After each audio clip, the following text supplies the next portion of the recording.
Hello and welcome to the Tarkus Zone. Thank you for joining me. Today we're going to be talking about the game Meet Your Maker. Now, it just ended its beta testing about a week and a half ago, maybe 2 weeks ago, and it's supposed to release on April 4th. So not too far away, a little bit more than a month away. And I just wanted to do a follow-up video because I hadn't done a video on this game in a while. What I want to show you real quick, and I'm going to talk about some of the concerns I have with this game. And if you haven't seen any of my game content, I do have a playlist, Meet Your Maker playlist. You can go and look at that. But let me tell you, is this your first time seeing this product or this game, it is you can see in the pictures, it is a raiding and building game. There's two aspects to it where you can raid other people's buildings and then you can build your own buildings, and they make it, I call them sinister layers, but they're like labyrinths that you're making. And the labyrinths can have traps in it, which are predetermined by the developer what traps you can put in there. You can put monsters in there, and there's a selection of monsters that you can choose to put in your layer, your sinister layer. But then the raider goes in, and their job is to get the prize that's in the building, get the prize, and then get out of the building with the prize. How the game works is there's no when people hear the word raiding, they think, oh, if someone's raiding me, I'm losing something. The game doesn't work that way. If you build a outpost, that's what they call them in this game. If you build an outpost, it's only gravy for you, because if you kill people in that outpost, then you'll be able to collect rewards for that. So if you have a very good outpost, sinister layer, that's killing a lot of people, then you're going to get rewarded for that. Now the raiders are also going to get rewarded for their efforts. So, and that's a balancing system. And one faction, or raiders and builders, are not at each other's throats thinking that there's reward. Well, there are rewards in the games, but it's not like a traditional raiding game where if I raided you in a game, I'm actually taking from you. And whatever I get in the raid, I take from you, like in Rust. I take your items. That's not the case here. It's just a part of the game mechanic is I can build a nice outpost, a labyrinth, and have people tackle it. Now, there's game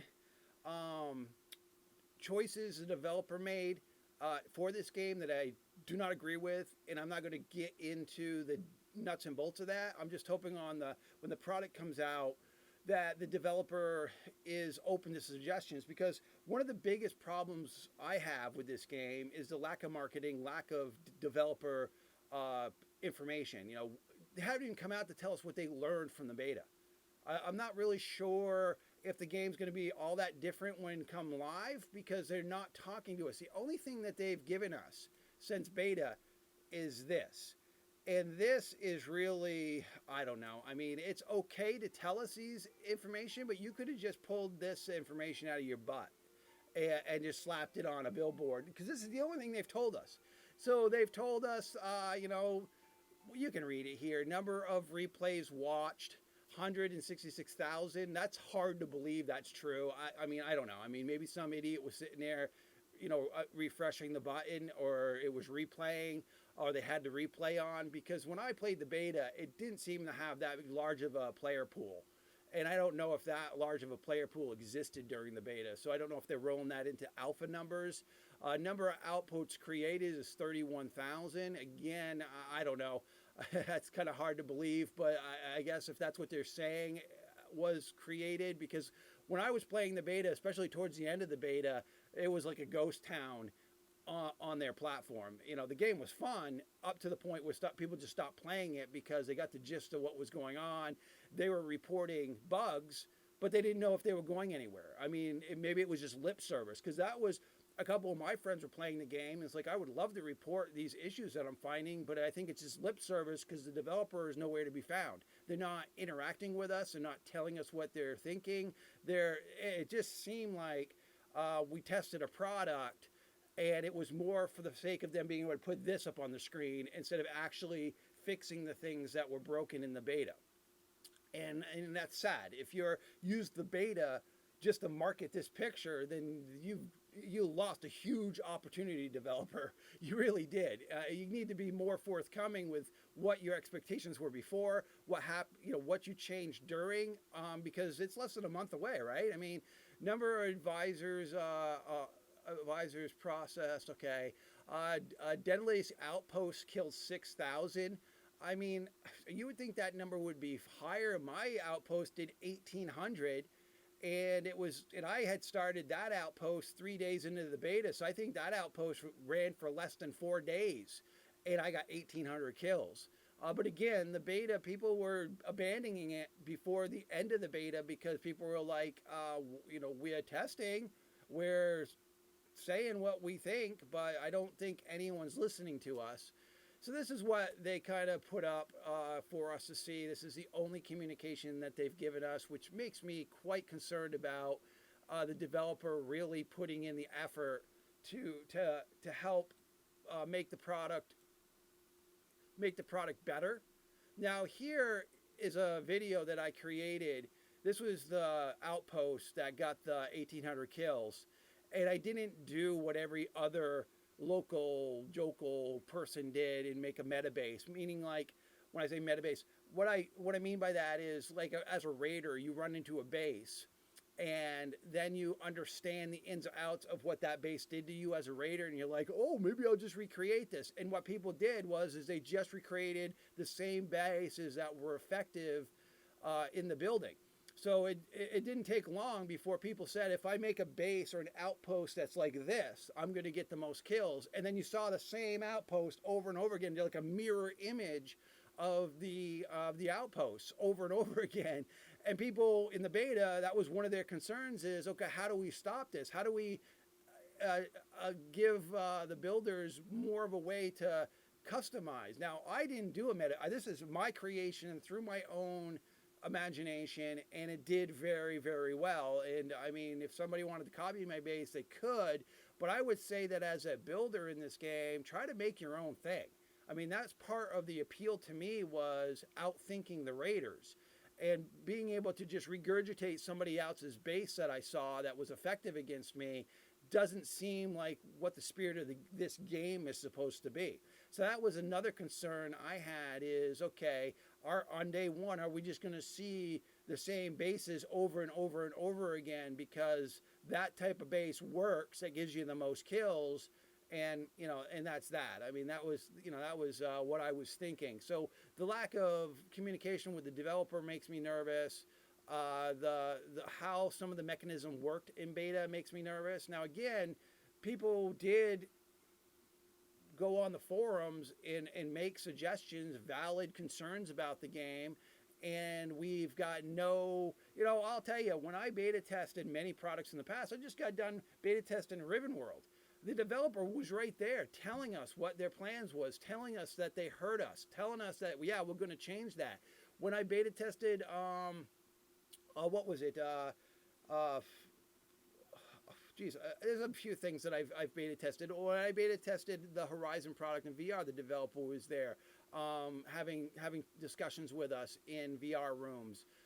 Elder Scrolls Online is what I was just trying to think about. When I beta tested Elder Scrolls Online, that company was very forthcoming with their information. They were like, yeah, we hear you, we're there, we're seeing it.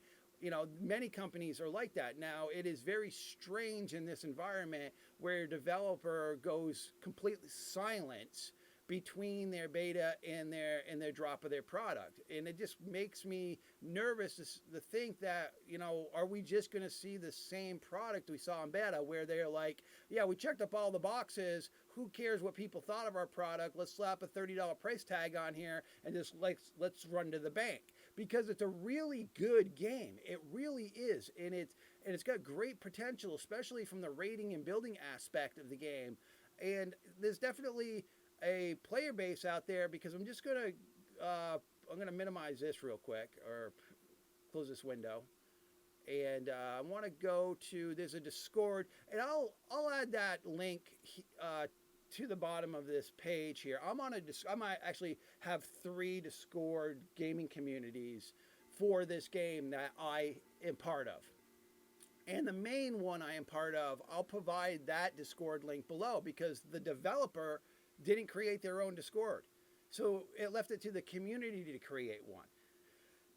And again, you would think, and I know some of you that have watched my channel are saying, Tarkus, red flag, red flag, red flag. Why are you even talking about this game? Because it seems like there's a few red flags here. Well, I'm talking about it because I don't know if the developers, is this their first dance? Because it doesn't seem like it is, because they've made other products before.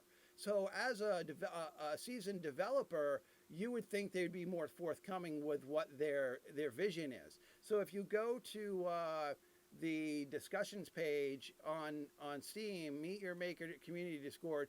Okay, so this is the community Discord that I'm on. So this is it here. You can go here to get it. I will provide a link below. And people are been very forthcoming with with their concerns, with their questions. It's just that if you look at any of this discussion, you don't see anywhere where the developer has chimed in. It's just people theory crafting, and making thoughts. I do that. I theory craft, but at what point do you stop theory crafting and like, well, geez, we're going to get what we get on the 4th of April, and we're going to hope that it addresses some of the things that we were in discussions about during the beta. And there was a few items. I mean, the game played smooth, and as it was, it could have been released as it was. But after thinking about it and churning some information in my head and reading what's going on our Discord, I'm thinking to myself, yeah, there are some definitely advantages of doing the beta, but those advantages are lost if the developer's not going to listen to what the player base is saying about certain things within the game. You know what I mean? So it also going to come down to price. How expensive is this thing's going to be? Tarkus won't buy it at the $30 mark. He just won't. It's a good game and all, but based on, like I was saying, red flags, I'll wait until it comes out at that point. Let it drop for $30, and then I'll just watch the reviews and I'll watch the things, and it might be a game that I never play again. Because if I read reviews and if I go onto the forums and things hadn't changed, some of the key things that needed to change hasn't changed, Tarkus will just move on from this game and wait for it to go in the bargain bin, or wait for the developer to actually let us know what their intentions are with the feedback that they got from the people who played the beta. Because if you're telling me, if these are your statistics, then show us what you learned from it. Don't just throw up here, these are the numbers. Tell us what you heard. Tell us what you learned from collecting this data. I mean, maybe I'm asking for too much, but if you're going to ask me for $30 for a video game, and then I want some things answered, or at least some things clarified before I buy a $30 game, right? So I'll let other guinea pigs buy it at that price, and then I'll hear from them. And if everybody comes back saying, oh, this is great, this is perfect, then I might buy it at the $30. It's not like Tarkus is trying to be cheap here. Tarkus is just thinking, I just played this game for an entire week for free, right? So I got a lot of free out of it, but my point of it was that my entire reason for being there wasn't to play a free game. It was to actually challenge the game and let the developers know what I thought of their game. That was what it was for me. That was what it was for a few people that I played with. It wasn't about playing the game for free. And it's more insulting to me that if you're going to drop the game for $30 and not done anything to make the experience better based on the beta feedback, then it's just insulting to me. It's just, you've insulted your player base. It's because, okay, you use this as guinea pigs, and if your thought was this isn't really a beta, this was just for you to play it for free to get the hype up, well, you should have been forthcoming to say that. Because I've had beta tests where the developer said, we don't really want to change it. We want you just to play it, and so that we can test the server, and most of the changes that we make will be after launch. Now, if this developer came and said that to us, then that's fine, but it is somewhat kind of disheartening when you beta test a product and you let, in the mechanisms that they gave us, the forums, to let them know what you think and your experience was, and not to hear absolutely nothing from them. It's somewhat insulting for those people that actually beta test for the sake of trying to improve a product. You know what I mean? And not just get a free game for a week. And going back to the playing for a week, I played it for a week. I had fun, and honestly, I could move on with my rest of my life and never play this game again, and still enjoyed the funness that I had in the beta because I did have fun. So it's all going to come down to price. It's going to come down to if they made some minor changes that were suggested. It's going to come down to player base too, because if the player base isn't there, if this thing comes out of the box at $30 and people are thinking like Tarkus is thinking, I'll just wait, then that's kind of going to hurt the product too, because everybody's in waiting mode and nobody's really hearing from a large group of people, just those people that just threw $30 at it. And a lot of people that buy games without reading reviews typically don't do reviews. So they just play a game until they get bored and they move on. So I don't know if we end up getting that if we get the population where they're showing up, buying the game but never say anything, it's going to hard for someone like me to judge the game a month after to see if I want to purchase it at that time if people aren't actually. But I think people are going to say what they're going to say. I mean, I think there's a lot of people in the community that are psyched about this game, that have all the great intentions of wanting to make this game good, and I think we're going to hear from them. It's just that I'm just hoping that the developers also are listening to what that feedback is. So it's a rating building game, and I would just suggest looking at other videos that I made and seeing. I did some video with music background, so that would give you a better understanding of what's going on with this game. And again, my playlist is on my YouTube channel. So this is really just to talk about the game, which is about a month away, a little over a month away. And hopefully we hear something from the developers, or at least a list. Because, if you go back to the main page here, they did, the last thing that they put here was back in February 28th, right? And this is that picture. So that's the only thing that I've seen other than, yes, we've closed the beta. I think that was the thing before it. Is yes, we closed the beta. Oh, they're loading right here. Okay, they're loading. Let me see if I can. Yeah, for some reason it's weirdly loading. Oh, oops, sorry, can't find that. Really? Tarkus was just looking at it. Oh, it's not loading. Okay, and now it's gone altogether. Did Tarkus break it? Did Tarkus break it? See, it was supposed to be here. Let's go to Community Hub, and we'll probably see it there. No, there was an error communicating with the network. Try again. Okay, well, there you go, folks. Maybe they're doing what I'm asking in this video. Maybe they're doing some sort of update where they're going to communicate with us, and that's why those feeds are down. I'm not really sure. All right, well, I hope this video found you well, and I want to thank you for joining me. This has been the Tarkus Zone.